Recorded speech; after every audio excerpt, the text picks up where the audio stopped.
Яагаад гэвэл мис болж яах гэж байгаа ингээд яг тэгж хүлээж авдаг. Ялангуяа манай аав за одоо чамд энэ хариуцлага ирлээ шүү гэж байгаа юм шиг. Харин тийм гэж юу? Мис гэдэг алдар өөрөө одоо насан туршид ингээд хүнд заягдах зүйл.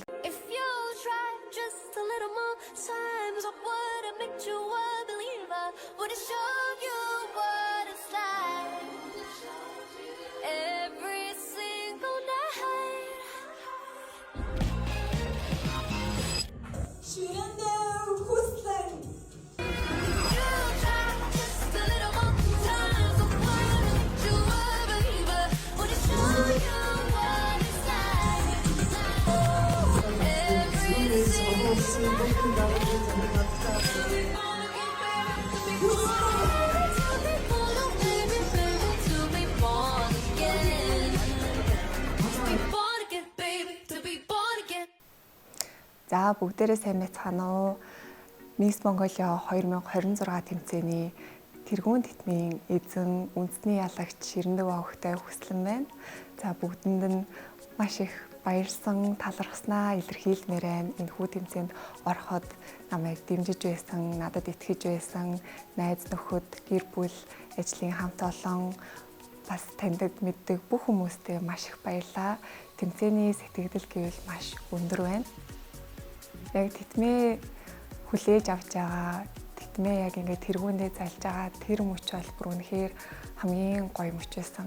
Тэгээд дээрэс нь яг ингээд за одоо чамд энэ хариуцлага ирлээ шүү гэж байгаа юм шиг. Олон улсын тэмцээнд Монгол орноо төлөөлж оролцсон гэдэг нь өөрөө маш их хариуцлага. Надаас шалтгааллах зүйл маш их байгаа. Өөрийнхөө бэлтгэлийг маш сайхан базаах хэрэгтэй. Яг түүний төлөө одоо өөрийгөө дайчлан хичээж байна. Миний өөрийн төгссөн мэргэжил бол фэшн дизайнер байдаг. Тэгэхээр яг өөрийнхөө одоо улсыг төлөөлөн оролцох Монгол үндэсний дээл хувцсан дээрээ маш их анхаарч, яг дэтэл бүлгэн дээр нь яг маш сайхан анхаарч, яг өөрийнхөө өв уламжлалыг, соёлыг яаж түгээх үү, яаж бусад орны мисүүдэд харуулах уу гэдэг дээр маш их анхаарч оролцъё гэж бодож байна. Монгол хаттын дээл хувцс зүүсгэл чимэглэл гэдэг өөрөө маш их тийм үзэсгэлэнтэй, дээрээс нь сүр хүчтэй тийм чимэглэл зүүсгэлүүд байдаг. Тэгэхээр үүнийгээ би хувцсандаа бол шингээж харуулмаар байгаа. Дээрээс нь Miss International тэмцээн өөрөө их гоё шинэлэг зүйлийг харуулхад маш их дуртай. Яг үүн дээр бас ингээд их анхаардаг тэмцээн байдаг. Тийм ч учраас тэмцээнтэйгээ уялдуулан шинэлэг санаануудыг яаж тэр хуучныхаа бас уламжлалтай хослуулан гаргаж ирэх вэ гэдгийг маш тийм сайн бодож тунгааж бүтээл хувцас урлуулнаа гэж бодож байна. За миний хамгийн анхны миссийн тэмцээн бол 2019 онд Манжурын миссийн тэмцээн байсан.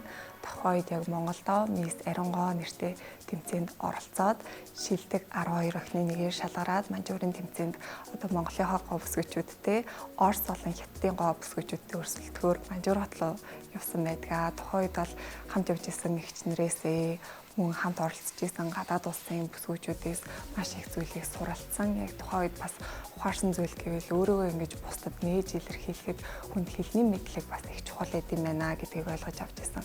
Тийм ч болохоор өөрийнхөө их сургуулийг сонгохдоо MIU буюу бүх хичээл нь англи хэл дээр ордог их сургуулийг сонгож суралцсан. Энэ жилийн Miss Mongolia 2026 тэмцээн өөрөө маш гоё онцлогтой тэмцээн болсон байгаа. За тэр нь юу вэ гэхээр Miss Global тэмцээний Miss Global 2025 тэмцээний ялагч. Өөр одоо маш олон улсаас оролцсон охтуудаас ялсан тэр хүн нь Монголд өөрөө ирж титмээ хүлээлгэж өгсөн. Монголын тухайн тэмцээнд оролцох ялагчийг нь ингээд титмийг нь гардуулж өгсөн байгаа. Тэр эмэгтэйтэй бол финалынхаа маргааш бас Монгол улсаа танилцуулаад Монгол одоо тий үндэсний хоолой ч гэсэн идүүлээд ингээд хамт явж байхад энэ ямар сурах зүйл ихтэй сайхан бүсгүй вэ гэж бодож илаа. Бусдтай харьцаж байгаа. Дээрээс нь одоо ингээд ер нь өөрийнх нь ертөнцийг үзэх үзэлч гэдэг юм уу те. Амнаас нь гарч байгаа тэр үг болгоно маш тийм эерэг, зөв нөлөөлттэй хүн байдаг юм байна. Хүмүүс бол за сайхан бүсгүй, гаднаасаа харагдах төрхөн л зөв зэгцтэй, хөөрхөн хүнийг л шалгаруулдаг гэж боддог. Гэхдээ яг тухайн хүн бусдтай харьцаж эхлэх үедээ хандлага нь ажиглагддаг. Тэгэхээр яг бусдтай хандлага одоо харьцаанаас бас их зүйл болдгоо гэж бодож мисүүдийг яагаад ингээд маш олон жил шалгаруулаад энэ тэмцээн ингээд өдөө хүртэл ингээд тий бүр олон орноос хүмүүс оролцдог болоод өргөжинд хилээд байна вэ гэхээр одоо энэ олон улсын хоорондох ив найрамдал амар амгалан их дэлхийн их амгалан энэ бүхэн бас гоо сайхнаар дамжуулагдсан хүрч идэг. Тэгэхээр яг төрхөн зуурч гэсэн тийм хүмүүс сайн сайхныг ингэж ажиглаж гэрэл гэгээтэй зүйл дээр төлрөөсэй гэсэндээ одоо энэ тэмцээн үргэлжилж байгаа гэж бодож байна. Яг үнэ. Ер нь бол хүнийг орж ирж яхад нь дүгнэх хэцүү шттэ. Одоо нэг өрөөнд тэр сайхан бүсгүй орж ирлээ. Гарсны дараа үлдэж байгаа мэдрэмж нь ямар вэ гэдэг их чухал.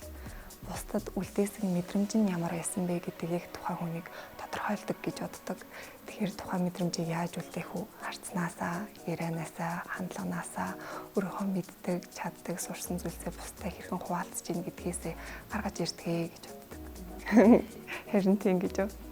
Мис гэдэг алдар өөрөө одоо насан туршид ингээд хүнд заягдах зүйл одоо нэг удаа нэг жилдээ оролцоод гээд алга болчих зүйл биш. Ингээд цаашдаа бүр амьдралдаа бүр өөрийгөө тий хөгшин өтөл болтлоо ингээд мис хүн гэж ямар хүн байдаг юм бэ?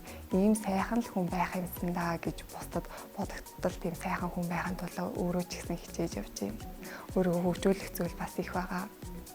Баахта телевизээр мисийн тэмцээнийг үзээд өөрөө ямар сайхан бүсгүйчүүд вэ? Хамгийн гол нь хамгийн хөөрхөн нь хин юм байна гэж ингэж санжуучилж үздэг байсан. Одоо ингээд алхаал гараад ирэнгүүт нь хамгийн хөөрхөн л төрүүлэх ёстой гэдэг тийм. Энэ бодол бол яг өөрөө тэмцээнд оролцох үед бол өөрчлөгдсөн. Энд чинь асар олон зүйлийг ингэж тухайн хүнээс шаардаж ингэж шалгууртай байдаг юм байна штэ. Гадаад үзмж чухал. Гэхдээ өөрийнх нь боловсрол, хандлага, мэдлэг, харилцаа одоо ер нь бол нийгэмд үзүүлэх нөлөөлөл бүгдийг нь ингэж харддаг юм байна гэдгийг ойлгоод за энэ бол хүн өөрийгөө бүр маш сайн хувилбар дээр наваачиж бүтээх ёстой зүйл гэдэг юм байна. Тэгээд тухайн улсын нийс болно гэдгийг мэдээж одоо гадаад оронд өөрийнхөө улсын соёл өгүүлэмжлэлийг яаж түгээх үү гэдэг нь хамгийн чухал. За ер нь бол хүнийг гаднаас нь дүгнээд хэлэхэд хэцүү. Гэхдээ одоо харилцаж ярилцсны дараа тэр хүнийг яг юугаар нь хардаг вэ гэхээр хандлага гэж би түрүү бас дурдсан шүү дээ тий. Намайг өсгсөн аав ээж маань бол их тийм зөвийг ингэж түжилдэг тийм хүмүүс байдаг. Аа маань бол байгаль орчны яамд ажилладаг байсан. Одоо ч гэсэн би ингэж эрх зүйлж тунгаадаг зүйлс маань ааваас нь гэж захидаг байсан зүйлтэй их хамааралтай байдаг юм болов уу гэж боддог. Зөв хүн байгаарай гэж байнга захидаг. Өсгөхдөө ч гэсэн намайг яг за чи бусад хүмүүсийг илүү өөрөөсөө илүү тавьж бодож байгаарай. Бусад хүнийг хайрладаг байгаарай, хүндэлдэг байгаарай гэдгийг байнга захидаг байсан. Тэгэхээр яг энэ сургаалаар ингээд өөрөө өссөн болохоор зөв байх, зөв хүн байхын тухайд ингээд өссөн болохоор одоо том болсон ч гэсэн багаасаа өсөхдөө яг тэгээд өссөн болохоор том болоод буруу зүйл хийж чаддаггүй гэх юм уу. Хамгийн анхны мисийн тэмцээнд оролцъё гэдэг шийдвэр надад бүр аюу хэцүү байсан. Яагаад вэ гэвэл мис болж яах гэж байгаа ингээд яг тэгж хүлээж авдаг. Ялангуяа манай аав одоо би өөрөө мисийн моделийн салбарт ингээд дуртай хүүхэд байгаад байдаг. Зурагтаар ингээд үзэх дуртай. Өөрөө ч гэсэн тийм болох хүсэлтэй. Гэхдээ анхандаа бол маш их хоригддаг байсан. Ерөөсөө дэмждэггүй, за өрийн агентлагч гэсэн ингэж явах хүсэлтэй байсан ч гэсэн 12 дугаар анги хүртлээ анхны тэмцээнд оролцох хүртлээ би өөрийгөө за өрийн агентлагт явж чадаагүй. Тэгээд яг анх яг энэ шийдвэрийг яаж гаргах болсон бэ гэхээр одоо манай найз өмнө жилийн Miss Manjurt оролцож ирээд first runner up тэтмийн эзэн болоод ирсэн байдаг. Тэгээд энэ тэмцээнд миний найз оролцоод үзээ. Би чамайг чадна гэж бодож байна. Үнэхээр гоё тэмцээн болдгоо. Өрсөлдөөн нь шудраг оролцоод очоод орчих орчин нь гоё. Чамайг маш гоё хүлээж авна.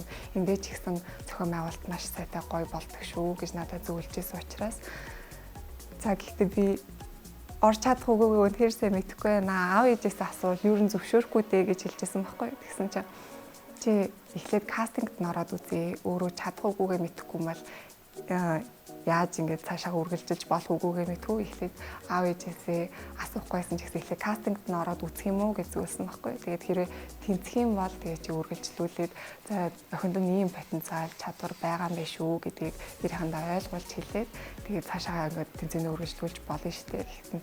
За нэрэт ингэж жоохон ингэж өөртөө урам авч байгаа шүү дээ. Очоод тэнцээ шалгуулсан чинь тэнцэн байна.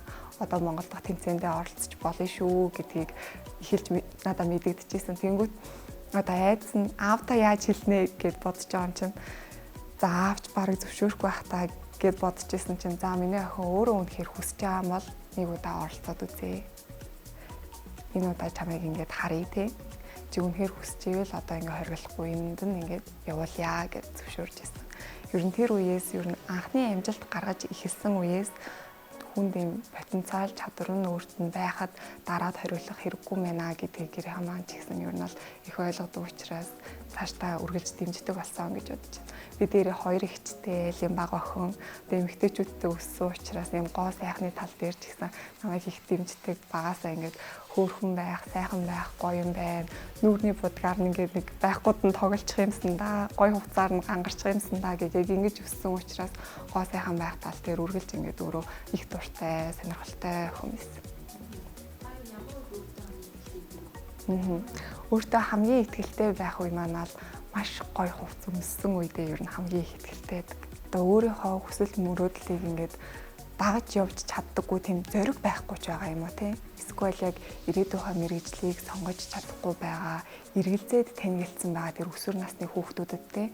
Яг тэр үе дээр байхад ихч маань надаа их гоё зөвлөгөө өгчээсэн. Яг тэрийг ч гэсэн би одоо хэлмээр байна. За тэр нь юу вэ гэхлээр чи чам боломж олцсон бол заавал оролдоод үз гэдэг. Боломж олдох үед хүмүүс ингэж за би чадахгүй байх таа гэсэн бодлоосоо олоод хойш суух нь маш их байдаг. Тэнгүүт хэрвээ оролдож үзэхгүй бол чадах байсан үгүйгээ ч гэсэн мэдж чадахгүй оролдоод үзэх юм бол за ядаж энэ нь чамд туршлага болж үлддэг шүү гэдэг ийм гоё зөвлөгөө надад өгчээсэн. Энэ зөвлөгөөг би бүр надад одоо амьдралд минь шинэ ингээд хууцны гэдэг ямар шинэ боломж гарч ирэх болгонд энийг дотроо боддог. Ихчийн маань энэ хэлсэн үг надад одоо ингээд урам зориг өгөөд шинэ амжилтуудыг гаргах гэж гисэн их нөлөөлсөн үг ээ гэж боддог. Оролцоо ихт оройд нь хүрнэ гэдэг те. За баярлаа. Баярлаа. Зүүн түүчэлэх зүүнний мэдээ сонин цаасан хэвлэл болон цахим хэлбэрээр уншигч танд хүрч байна. Иргэдээ өмөөч өвчин. Үндэсний өдөр тутмын сонин зүүнний мэдээ.